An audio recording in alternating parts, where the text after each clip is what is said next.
as the eyes of the footballing world focus on the Euros. Graeme, Simon and I will have all sides of the game covered on Three Up Front. As we tackle the biggest talking points coming out of Germany. As England try to deliver on their promise. And Scotland try not to routinely embarrass themselves. There's no need for that. So subscribe to the Upfront channel for new weekly episodes. Welcome to Three Up Front, here from downtown Frankfurt on the banks of the River Main. Myself and Troy have had to endure a slightly disconcerting 90 minutes where Graeme Souness has been cheering on Denmark, whilst introducing himself to reluctant Germans who are even more nonplussed than myself and Troy, forcing autocross upon them. But listen, nice to see everybody. Thank We're you. Here. Nice to see you. Can I just point out that couple that I forced myself on, Yeah. I've just brought their son here to meet me. Have they? Yeah. Right, okay, good. So, Euro 2024, we're at the business end now of the first week. We've seen the two teams that we're going to predominantly want to discuss, which is Scotland and England, have two games, varying reactions to both. But let's start with Scotland.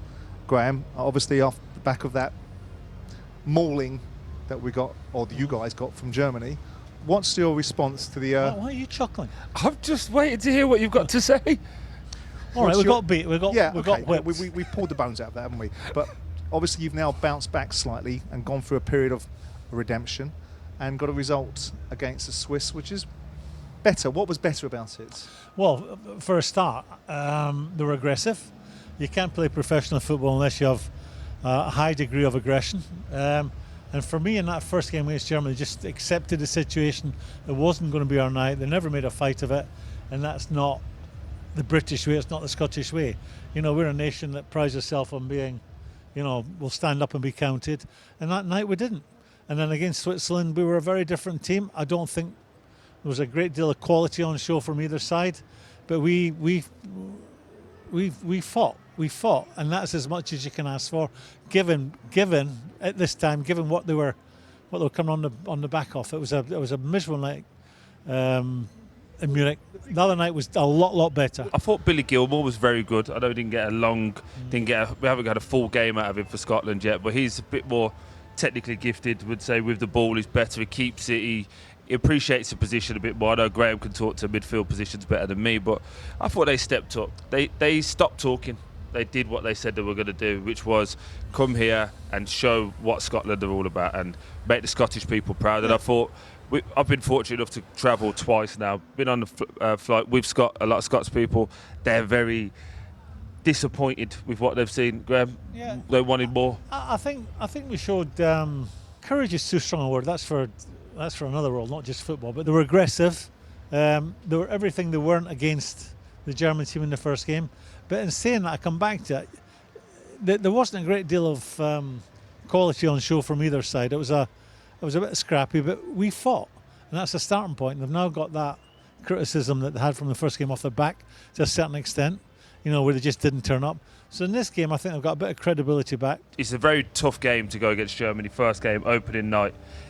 I think that situation kind of took them a bit by. But if you're a big player, you relish that challenge. Yeah, you made the point the other day, Graeme. You made the point about winning individual battles, and that's the starting point. And once you've won individual battles, then we can start getting into the area of philosophies and tactics and all that sort of stuff.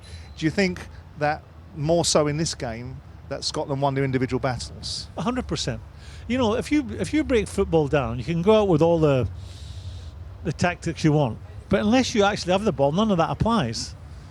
So the first thing you have to get right is be first to the ball, because if you're first to the ball, it means you're in possession, you're doing that, you're going forward. Now you come forward to the Swiss game, you talk about the little fella, Billy Gilmore in midfield. What he does, he can keep the ball in tight areas. He won't give the ball away cheaply like we did in the first game. But in saying that, a lot of that work was halfway line and just over. We've got if we're going to be a better team, we have to play with that kind of determination, that kind of fire, that kind of aggression. We also have to be further up the park, being a little bit more creative. When I looked at this group, I figured that the team that were going to be a concern for Scotland were the Hungarians, but they've flattered to deceive. So when you look at the Scots against the Hungarians, this is a game that the Scots can win, right? I think so, if they approach it with the same aggression. I keep coming back to the word. We have to be better. Well, quality. We have to show more quality further up the pitch. You can defend with aggression. You can defend with passion. All those things should just be a given. What we have to add to that is we have to show a bit of quality now. Well, but it won't be easy against them. No. You know, they'll be decent. Will they be feeling sorry? They, like England, like Scotland, will have had a great deal of criticism for their. Well, they're playing for a bit of pride here. now, aren't they? So exactly. Yeah. That makes a team dangerous. But where does that say Scotland put out a credible performance against the Hungarians and draw the game? The big question will be then Steve Clarke. And whilst it's early and 2 games into the tournament, and we're still optimistic for Scotland, where do you think that leaves Steve Clarke? Because rumblings are already starting about if Scotland go out of this yet again. Post the Euros, there was a clamour, a building up of noise about Steve Clarke's position, despite the fact you got a 0-0 draw at Wembley and had a national holiday on the back of it. Where are you on Steve Clarke? Well, that came about because it qualified, did well in qualification, although that was on the back of McTominay's 7 goals. And then the games since then the results have been pretty miserable. So you can understand where that momentum has been building. I think, and I'm not dodging it, I think absolutely miserable and horrible, and the worst game I've seen from a Scottish team in a long, long time, if not maybe ever, where they just didn't show anything. No one showed any aggression. No one showed, I would say, a typical British attitude where, okay, I'm getting beat, I'm going to make life difficult for the guy I'm in against. None of that was on show in the first game. The second game, they've shown a bit of aggression, and they've got a result, and with Hanley's header hitting the post, it could have been a win. So I'm reserving that. If they come unstuck against Hungary and it's another miserable performance, then I think the clock's ticking on them. You expect Scotland to beat Hungary? Yeah, I do. I think so. Their tails are up. It really is what reaction you're going to get from Hungary, because are they going to feel sorry for themselves, or are they going to be angry because of the criticism they're getting at home? Yeah, I fancy us. I think we'll play with the same determination, the same aggression. We've got to score goals and show the same determination. And then it comes down to the criteria of perhaps a best third spot, doesn't it? We've just watched England, and we're across, as I say, we're across the river from the fan zone. We got to hear the noise of the England goal, and then less of a noise from the Danish goal. I think we've watched this game with a degree of, I mean, you were obviously, as I said, cheering the Danes on, but myself and Troy have watched it with a degree of neutral. You bloody weren't. Why isn't this England team coming together? Because what we've seen in 2 games has been far from compelling, isn't it? Yeah, I think when you looked at the Danish team, they looked like a team that well drilled, knew what they were doing, stuck to the plan, stuck to the principles, but always looked like they had an attacking edge. I feel like there's 2 games now back to back where we've scored and we're all sitting there going, go on then England, go kick on, go and take the game to someone, get control. And we lost control in that midfield area. And I know Graham's going to go into that a lot deeper in a minute, but we keep losing that midfield battle. We keep losing control in there. And I know we're early in. If we keep losing the ball and turning over and having a game like we did there, which was transition on top of transition, that will cause us problems moving into because this was a team, Graham, that you described not so long ago as a team that no one would want to play against or no one would enjoy playing against. And it looks the polar opposite of that. Yeah, right they've now. not turned up yet. They've not turned up yet.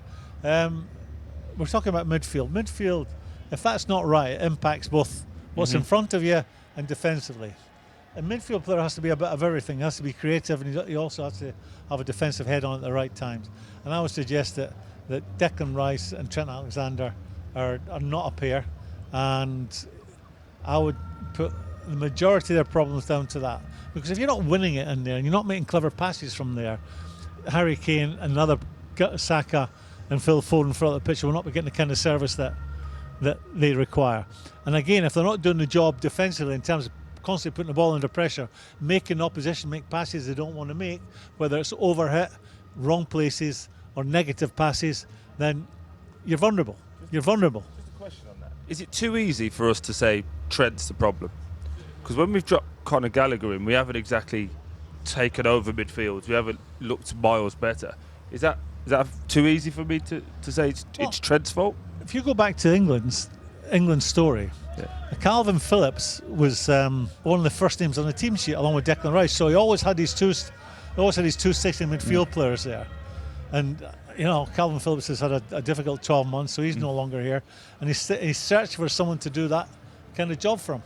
I'm not suggesting Calvin Phillips if he was here would make all the difference, but he's obviously searching for a partner for Declan Rice, and as yet it's not worked. But if his takeaway is we haven't found a natural successor to Calvin Phillips, I don't know why he then said he's that. not talking about the offensive. I don't know why he said that. But I was also going to say though, Calvin Phillips hasn't played for best part of a year. He can't have been in the thought process because he hasn't played well for over a year. Right. So why is he even in the What's conversation? a fit Calvin Phillips playing in his best form is going to do for that team tonight?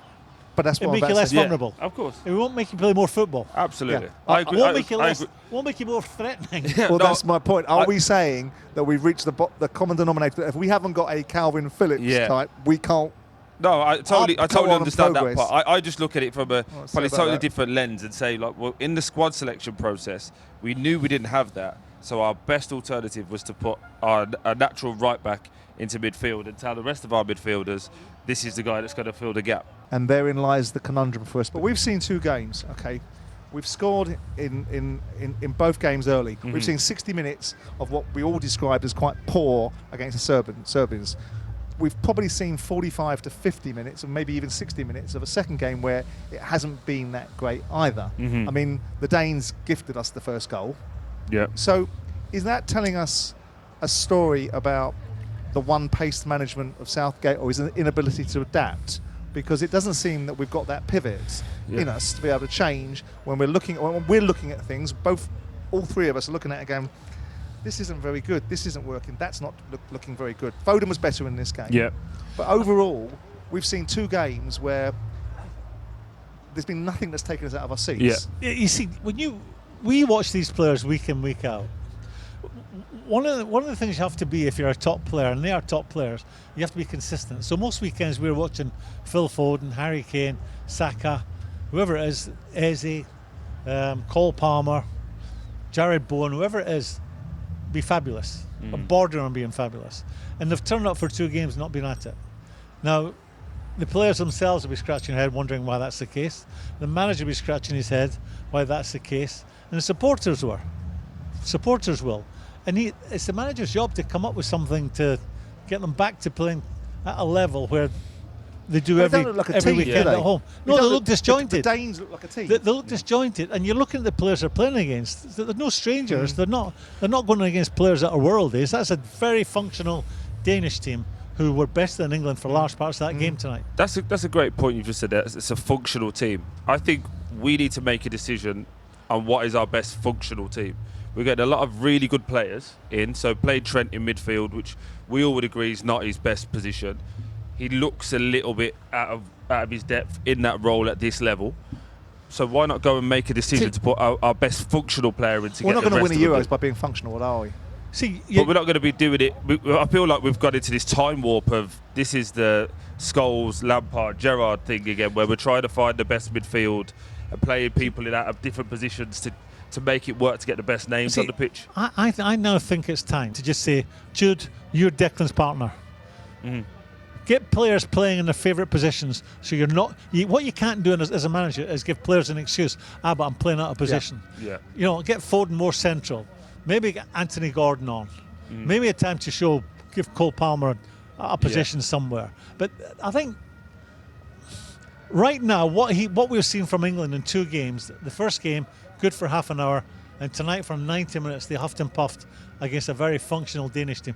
I think it's time to start making fundamental changes. Who comes out of that game, Troy, from an England point of view, with some credit? The problem we've got is that the bar's really low at the moment. So we're looking at half an hours of games, 60 minutes max. I think for me the 2 today were Kyle Walker and John Stones. John Stones because he did his job and we didn't really notice him, which is the best part of any centre back. I would argue that he does his job and you don't really have to talk about him. I think the rest will be like, yeah, okay, 6.5. We didn't get beat. Did get beat. 4 Good points. Decision. Yeah. We're undefeated over two games. But I just don't. When we're watching those games, and we spoke about it, me and you in there, I didn't look at that game and feel inspired. When you look at the substitutions that he's made, he's taken Trent off after 53 minutes and put on Conor Gallagher, and then he's changed the entire front 3. Yep. So he is making changes, and he is trying to facilitate outcomes. When you look at those substitutions, you think they're good substitutions? I mean, at the end of the day, substitutions is only good if it's got a bloody outcome. Look what he's got at his disposal. Well, that's what I'm And in the centre of midfield. So Declan Rice will be one of the first names on the team sheet. So I don't think we'll see Trent next time out playing there. So does he go with Gallagher, or does he make that fundamental change in his head and get away from having two defensive midfielders and say, I'm going to play Jude Bellingham there and ask him, do your bit going back towards your own goal and get more forward-thinking players on. What were you thinking of Declan Rice? Different formation. What are you thinking of Declan Rice? Because people say Uzi to talk about it, but James McClean was talking earlier on another platform about much overrated. And I don't know. I listened to you mutter about Declan Rice, about what he is and what he isn't, but I don't think we've heard you actually say it out loud. I mean, what are you thinking of Declan Rice? No, I think the two parts to the job. I think defensively, he knows that job because deep down I believe he is a centre half, and you will see him there as he gets a wee bit older. He's got great energy at this moment in time, and he senses danger. That's the pluses. The minuses for me, he's not a cute passer of the ball. I don't think he's terribly creative. His assist stats are up there because of corners. Take that out of it, I'm not sure how good they are. I see him. That's a good word. I see him as a functional player. Do you know what I think is a little bit harsh? Because I don't see a great deal of flair players with those cute passes. I don't think in the Premier League you're not going to be able to reel off 10, 15 better than him. I'll give you my point. I could. Go on. The best one in the league in that position is Rodri at Man City. Yeah, I'd agree with that. And then I think he's next. He's up there. I can only think of one in the Premier League history. Arguably Premier League history was Fernandinho, who was at Man City as well, where he had the defensive part and he also had that creative part, and he was a cute passer of the ball. Rodri is that. Rodri's that all day long. I think Rodri is a completely different level to that. I think Rodri's top, and then I think Declan's underneath. I don't think many people would argue that they're not the best two in that position currently. I could talk about midfield. We could do a show on midfielders. It drives me mad. Yeah. They drop into the halfway line, drop into the back three or the back four, and take 10-yard passes off their centre halves, and go square with it. But just on that, we talk about Rodri. I think the difference, and I know we spoke about it in there, I think the difference with Rodri is when he gets a bit tighter in games, he still wants the ball in that position. You have a bit of a different opinion on Declan, right? Well, I have an opinion on how you should play in midfield. Yeah. My own story. I go to Liverpool. My second home game, I go in deep to get a short pass, a 10-yard pass off our left back, and I pass it 10 yards square along our 18-yard line to our centre half. And as I turn to go up the pitch, all the staff are out the dugout screaming at something. I think it can't be me. It wasn't me. I go in at half-time and they say to me, what do you think you're doing? You took a 10-yard pass off our left back, who happens to be England captain at this time, Emlyn Hughes, and you passed it 10 yards to our centre back, Phil Thompson, who's playing the England national team. Don't you think our left back, who's captain, can pass it 20 yards square? You see midfield, Declan Rice does it all the time. He's not needed in there. Get up. You don't see De Bruyne doing it. You don't see Bernardo Silva doing it. You don't see top midfield players going in there and getting the ball cheaply and passing it square. Do you think, given that you made the observation a while ago, and it might have been after your lot got bashed up by England in a game when England played Scotland, but do you see England being able to come out of this current funk where we don't look like current we're what? Funk, where we don't look like we're Arthur or Martha? Do you see them becoming a more formidable side as the competition goes on? Because if they're not, they're going to get kicked out in their arses. Simon, I'll say this. And I know, the players are far better than what we've seen in two games. These are good, these are really good players. What do you think? Sorry to interrupt. What do you think to the subs and the changes and the things? I think they were, from my point of view, I think they were the right substitutions. I think there shouldn't be a God-given right for Harry Kane to stay on the pitch, and I think that ultimately, despite the goal, he was again moderately inconspicuous, wasn't he? I want to see Eze on the pitch because I've got a natural bias because of my relationship with Palace. And I think Bowen always gives you something. So I think there's... But see, even that substitution tells you how Gareth thinks. Out of all the wide players that he could bring on, he has a more defensive head than any of the others. Once you are a certain way of thinking, you can't change what you are. You can't teach old dog new tricks, can you? And I don't know how strong his coaching staff are to change his thinking. It goes back to midfield. Did you ever see Declan Rice or Trent today burst past people, push past people, and stick people in? Very hard for me to be emotive and then the same thing. But burst past people and slip someone in. It was all. Yeah, but I don't think Trent knows if he's having a shit or a haircut right now, does he? I mean, I think he's completely out of sorts. I mean, is that unfair? I've just never heard that term before. It's really, really good. I'm going to use it. Unless he's saying, I can do it in midfield. I really fancy myself in midfield. I think Trent has got every club in his bag, but he needs time. And in there, you don't get time. When you're a fullback, you get a lot more time. But that's playing okay if your team's in ascendancy, in the centre of the pitch. If your team's in ascendancy, people like Trent are going to look even better, aren't they? When you're under the cosh and you're not playing well, then he becomes part of the problem. I think on that as well, his passing has been poor. Over these 2 games, giving the ball away a lot more. He's trying to hit the big speculative pass where Graeme again can talk to it better than me. A lot of the midfielders I played with lend it, wait for them to move. And I think because he's used to being in that right back position where his 4 passes are back, middle, front, worst case hit the big diag. Whereas now he's going, I'm under pressure. Worst case he's becoming more of the pass that it needs to be. So, long, short and tall of it, 4 points. Not particularly enamoured with the performance, but what are we saying about England? Summarise after 2 games with a game coming up that we think they're going to get through and get out of group. It has to be better, and I think he has to change his midfield, and I think he has to maybe. You think he will? I think he has to. And I think positive is that 4 points, unbeaten, loads of room to grow. We have to tweak. I think Gareth. Can they grow, Troy, by doing the same things? Absolutely. I was just going to say, I think Gareth and his team now have to look at those 2 games. Probably look at it similar to you with 20-minute, 30-minute spells. We look okay, and then we lose control. How do we tweak that? Is it a midfield change? Is it a different personnel? Is it a shape change? Do they go to a 5 and put Trent as a think about it. You don't know. We're being very critical because that's the nature of the beast. That's what you do. But it's been effective. So if you're Southgate and you go, well, I'm going to get through with this methodology. I'm going to be criticised. I'm not going to be supported in certain things, but I'm going to get through. And then it becomes about that one game where it becomes the difference between England winning a tournament and England not. And it was tiny margins against the Italians, tiny margins against the Croatians where the coach didn't step in and make changes. And again, tiny margins against French. All of the background noise about what it took to get there and what we're doing now almost gets proved to be incidental because you go deep in it. In the last couple of competitions, was it like this? Well, I mean, I remember watching England in Qatar against the Iranians who were crap, right? But then we played against the USA and we eked out a 0-0 draw and we were poor. And I remember sitting there going, wow, this is not good, this is poor. Yeah. And then we got into the knockout stages, we got a little bit better and the team got a little bit more fluid. Do you know so what? maybe we got short memories. Do you know what I feel like as well? I totally agree with your point. I'm getting similarities with Arsenal under Arteta.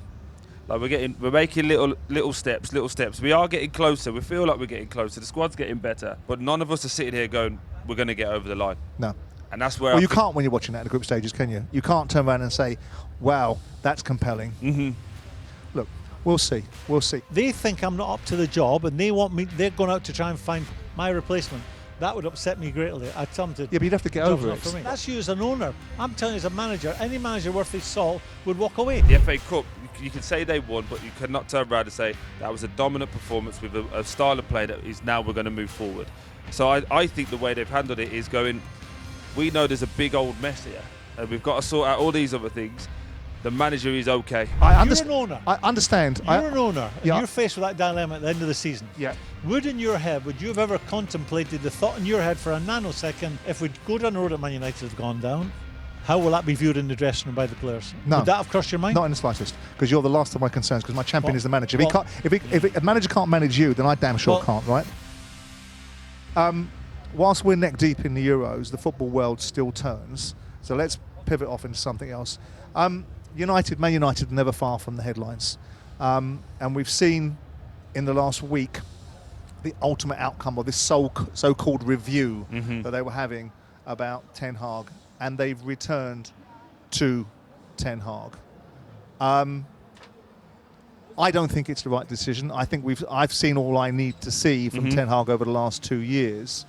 And I'm not particularly bothered about how Man United behaved in trying to find a solution to what they think is a managerial problem. But I'm interested to see what you guys think of, A, whether United handled the situation appropriately, given the manager seemed to be the last person to know whether he was staying or not, and B, whether the manager staying is in fact the right decision. I don't think they've handled it great.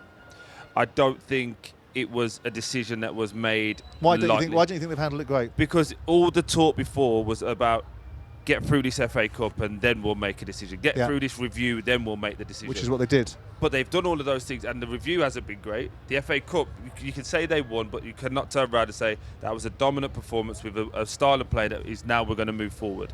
So I think the way they've handled it is going, we know there's a big old mess here, and we've got to sort out all these other things. The manager is okay. Let's leave him for this, but let's sort out everything else. So stadium, infrastructure, all of those other things. That's the way I've taken it. I don't see Ten Hag being there for 5 years and then now competing for championship titles at the end of it. I really don't. I think both in the dressing room certainly, and with the supporters, he's been undermined to a position where he'll do well to get to next Christmas. If it doesn't go well for him at the start of the season, then this will all be brought back, it'll all be regurgitated, it'll all be thrown back up. And I think he was put in the most difficult position by the decision makers at Man United. And you can't go out there. I know you will disagree with us, being an owner, previous owner. But I think you've got to think of how the dressing room would view that. Sure. His position is. What, as an owner? Yeah, I think you've got to look at the welfare of the club. Well, you've seen that relationship. But hang on, Greg. They don't care. You've seen that. Hang on. You've seen how the dressing room reacts to it by putting you 8th in the league. And shit in the bed for most of the season, besides a cup final at the end of it. You've seen how the dressing room reacts to it. So the last thing you'd think about is a bloody dressing room. They should never got past Liverpool in the FA Cup. But they did. Got past Coventry. But they did, right? So going to your point about being an owner and having a different view, You're an owner. I understand. You're an owner. Yeah. And you're faced with that dilemma at the end of the season. Yeah. Would you have ever contemplated the thought in your head for a nanosecond, if we go down the road that Man United have gone down, how will that be viewed in the dressing room by the players? No. Would that have crossed your mind? Not in the slightest, because you're the last of my concerns, because my champion is the manager. If a manager can't manage you, then I damn sure can't, right? Yeah. So that is a problem. I think me in the dressing room, I know my manager's been undermined. Should I tell you why there's a possibility there's a nuance to that conversation, right? And why it's different? If I was the chairman of Manchester United that employed Ten Hag, right, rather than someone that's walked through the door 3 months ago, written a cheque out for £1 billion, is having a review of every aspect of the football club, and that includes the guy that isn't beyond reproach, right? Then there's a different dynamic to it. If I'd have hired him, rather than Ed Woodward or whichever clown did that, in terms of believing that this outcome was going to be significant with Ten Hag, then I would have that view of saying, no. I'm going to fire you because I know what the reasons why I've hired you, and I now know the reasons why I'm firing you, right? Because you clearly haven't met my expectations, because we had a clear understanding when I gave you the job. I haven't finished yet. So here we are now. Is it worth listening to? Well, it is, because you might learn something. No, I very much. I doubt we will learn anything. You might do. I'm interested. You might do. So we're now in a situation where Ten Hag is being looked at by a new set of owners whose sole function, not owners, part owners, their sole function in life is to fix this malaise, which has constantly been there, the malaise that you refer to, which the big component part is recruitment and all that sort of stuff, right? And whether you believe Dave Brailsford and those guys that are coming into football are the solution, right? But part of that has to be a review of what he's done. Now, if you're Ten Hag and the ownership group looks around because they've got no real relationship with you, you haven't convinced them, that's on you, you haven't convinced them, so they're looking at it from that point of view, and at the end of it, they come back to you and go, looked at everybody else, didn't want them, want to stay with you. Why isn't that a positive? That was just to buy them time to go out and interview other people. But that's called a review of football. I was going to ask that's not. That's recruitment. Well, not your version of it, no. That's recruitment. Can I ask you a question, Simon, on that? So they've gone out and it's reported that they met Tuchel in Monaco. How do you then sell that to the manager that you're let me ask you a question. Do we understand, because a lot of this is supposition and gossip, do we understand that every one of those managers said to Man United, no thanks? Yeah. But I'm trying to understand. I don't think so. Okay, so then you're the managers in situ, right? So every one of those managers went, I'll have that job. And the current management team that doesn't know Ten Hag went, no, you're not for us. You are. You're our man. Why isn't that a positive? Why isn't that a reformation of a decision that was made 2 years ago by a completely different group of people? You use the word, you are my champion. You're but he wasn't Ten Hag's, was he? You're that much of my champion. I'm going to have to find someone who will be best than But you haven't listened, Graham. I have. You're seeing it totally from an owner's point of view. No, I'm not. I'm seeing it from a common sense point of view. They think I'm not up to the job, and they want me. They're going out to try and find my replacement. That would upset me greatly. I tell them to. Yeah, but you'd have to get over it. For me. But that's you as an owner. I'm telling you as a manager. Any manager worth his salt would walk away. All right. Well, let me ask you a question then. Okay, if that's the position, do you think that them looking potentially, given the fact that they didn't employ him, he's not their guy. He is now their guy, right? So if they did this shit again in 6 months' time, then he'd be entirely within his rights to be offended. Do you think any serious manager would accept this situation?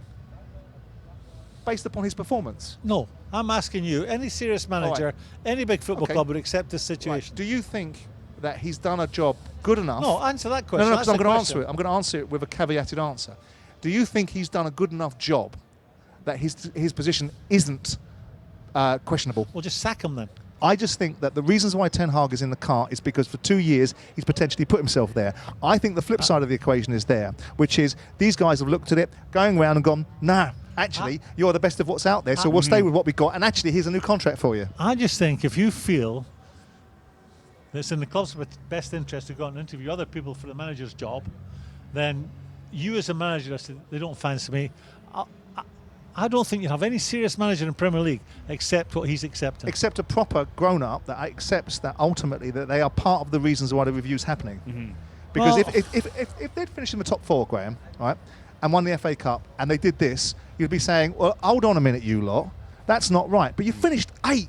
Yep. You have to be beyond, you have to be questioned. Can I pose a question to you? You know, in terms of looking at the club as a whole now, and now you've agreed to manager, how far behind the process would they be, or would Man United now from an ownership point of view, or will they still be running these things simultaneously? Well, look, that's an interesting point because we've just seen Ratcliffe talking in the media to one of the other news outlets, I think Bloomberg, about where United are and how they want to be Real Madrid, which I think is an unfortunate comparison. What did you think he meant? Because when I first heard him talk about Real Madrid, I didn't quite understand what he meant. And if I understood what he meant, which means probably the champions of Europe, but that seems illogical if you can't even master your own league. You know, I was asked to go and have a meeting with him 5-6 years ago. Right. And he mentioned that. He said to me, can you tell me why in the greatest city in the world, and he was referring to London, where there's not a Real Madrid who were obviously dominating Europe at that time and domestically. And I actually said to him, well, it's not impossible. You need a large slice of luck and a hell of a lot of money. So that's a term I've actually heard come out of his mouth. So that Real Madrid that's what he's wedded to. Do you think as well, though, he's looking at overall net spend versus they seem to have world-class players but not be spending to the level that United have spent to try and bridge the gap? Is that more of a fair assessment? Well, I mean, ultimately, as a businessman, I suspect he wants to spend as little as he possibly can and get as much back for it. Of course. I mean, that's just common sense. I mean, he will probably be looking at the fact that they've bought a lot of players for a lot of money and a lot of them have been wasted and sold players for a lot less than they bought them for when they've had them. I think there's been a real realisation from him and his people how difficult a job that's going to be for him. You know, the easy part is spending 50 million quid and fixing the training ground or whatever leaks there are on the stadium roof. That's the easy part. Out of that playing staff, who crosses the city and is wanted by Pep Guardiola? No. And if you answer that question, that tells you how many transfer windows they need. I agree with that. Right, Stadloff and Warder. That's the end of our time in. Talking to us. Yeah, I know. Sounds like that's the end of our trip to Germany. Do you know what I hate even more about it? He's really nice to us when the cameras are rolling. I'm not. Really nice. No. And now it's just been nasty. I'm not. There's No. not You just a nice don't bone listen. in his body. You're too busy. Graham's too busy reading up on his stats and Not trying to a sign nice bone in autographs his that body. people don't want. What fool doesn't know what an agronomist does? Yeah, that was. I'll rest my I have case. to say, Graham, your ability to Google has impressed me. The way you've learnt your way around it now. It's working. It's working what have we in made? another place. I mean, Frankfurt's a beautiful city, isn't it? And it's a beautiful outlook in terms of the river and the fan zone over there. What have we made of our time in Germany? Loved every second of it. Well, as you know, I'm part German, Indeed. so I've really enjoyed it here. Really enjoyed it. Can you tell?